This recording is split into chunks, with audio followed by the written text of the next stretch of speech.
হতাশার football team বাংলাদেশে। Cricket যেরকম হতাশা, ফুটবল টিমও সেরকম হতাশা। ক্রিকেট টিম যেরকম দেখি প্রথমার্ধ ভালো ব্যাটিং করে, নয়তো ভালো বোলিং করে, কিন্তু চেস করতে গেলে পরে তীরে এসে তড়ি ডোবায়। আর ফুটবল টিমে আগে প্রথমার্ধ খুবই ভালো খেললো, তারপর দেখি এদের এনার্জি নেই।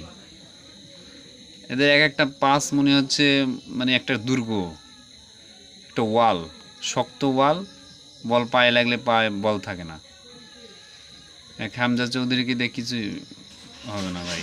হামজা চৌধুরী আর কত করবে? একটা গোল করে দিচ্ছে আর বাদ বাকি প্লেয়াররা খালি মশা মারে। এটাই বাংলাদেশের ফুটবল ক্রিকেট একই, এদের দিয়ে কিচ্ছু হবে না। ধান চাষ করা নাই উত্তম, এক হালির বেশি গোল খাবে আমার মনে হয়।